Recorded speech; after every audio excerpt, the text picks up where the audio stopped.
अस्सलामुअलैकुम तलबा व तालिबात। उम्मीद है आप सब खैरियत से होंगे।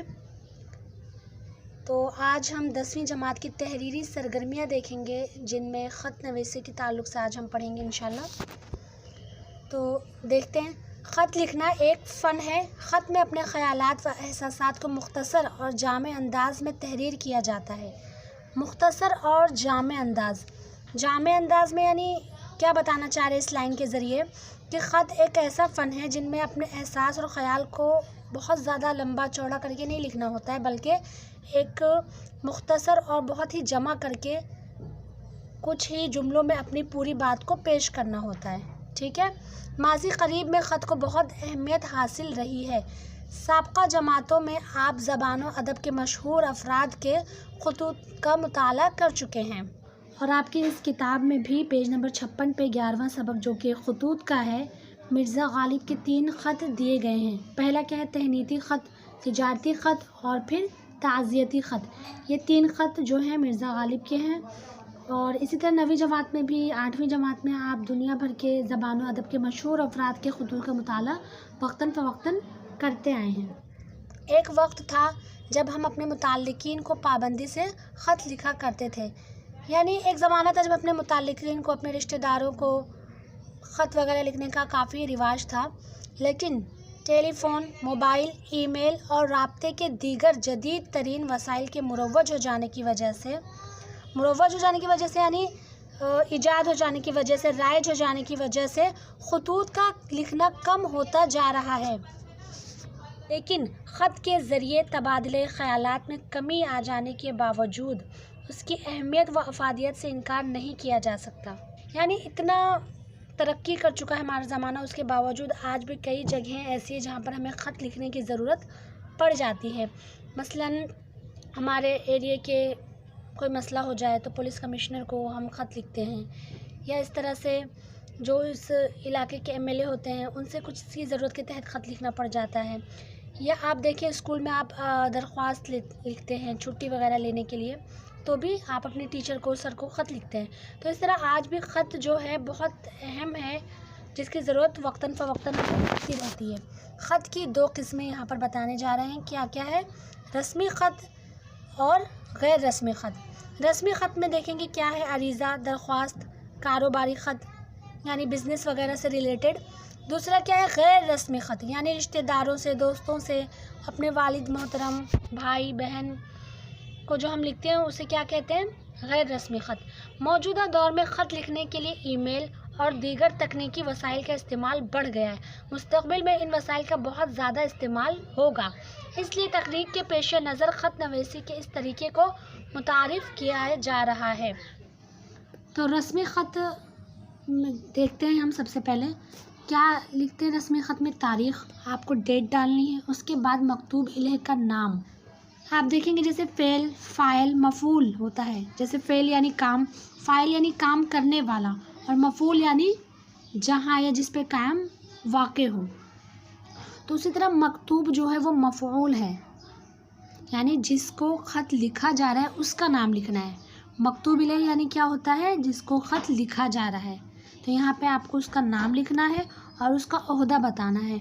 ओहदा यानी आपको प्रिंसिपल है, वो ऑफ़िसर है, इस तरह से आली जनाब मोहतरम लिख के उसका ओहदा लिखना है आपको। आली जनाब, म्युनिसिपल चीफ़ ऑफ़िसर, इस तरह से ओहदा और अलक़ाब व आदाब के साथ उसका नाम और ओहदा लिखना है। फिर दूसरा क्या? राब्ते का पता।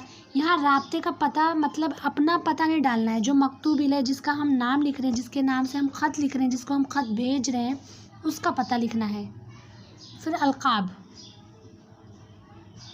यानी मोहतरम, आली जनाब, इस तरह से आपको एक अलक़ाब, एक लक़ब लिखना है। उसके बाद मकसद यानी आप किस मकसद से ये ख़त लिख रहे हैं, उसका टॉपिक, उसका मौजू, उसका हेडिंग आपको लिखना है।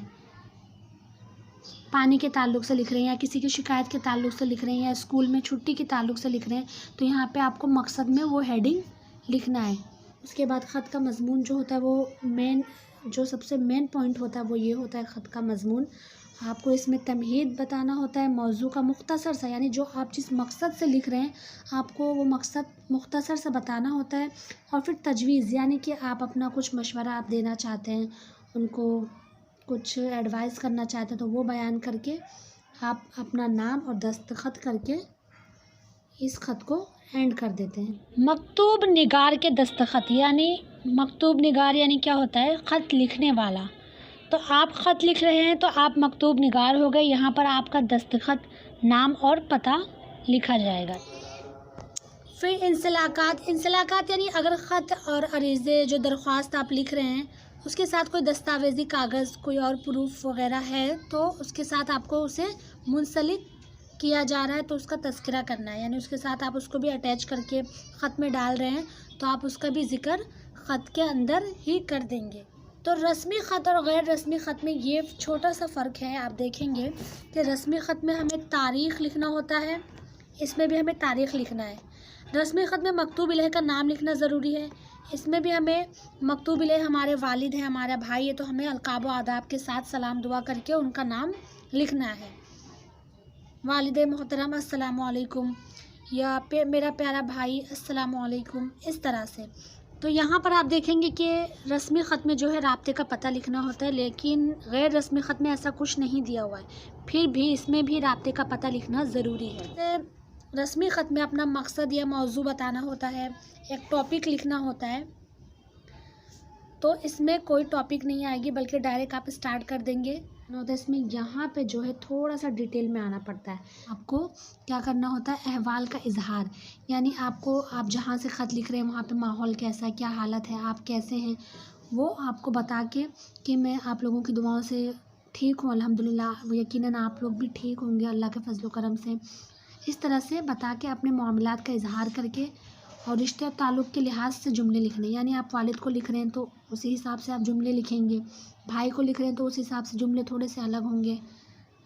और फिर लास्ट में क्या होता है कि इख्तितामी कलिमात, यानी दुआओं में याद रखना, मैं जल्द ही आऊँगा, या इस फ़लाँ तारीख़ को मैं फिर ख़त लिखूँगा। इस तरह से अपना इख्तितामी कलिमात के ज़रिए आपको एंड करना होता है। और मकतूब निगार यानी क्या होता है? ख़त लिखने वाला, यानी यहाँ पे आप ख़त लिख रहे हो तो आपका नाम आएगा और नीचे आपका पता। अब आप देखें जांच के नुकात, 5 नंबरात पर मुश्तमिल इस तहरीरी सरगर्मी की क़द्र पैमाई के लिए ख़त का खाका, मकसद, अलक़ाब, नफ्स मज़मून सबसे अहम है। आप इसमें अपना मकसद बताते हैं कि ये मेन पॉइंट होता है, असल नंबर आपको इसी पे मिलता है, ठीक है।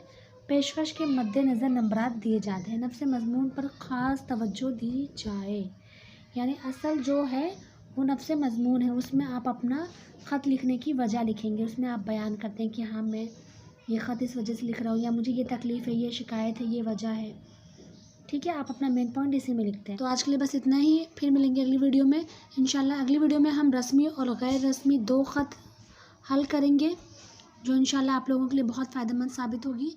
तो आज के लिए बस इतना ही।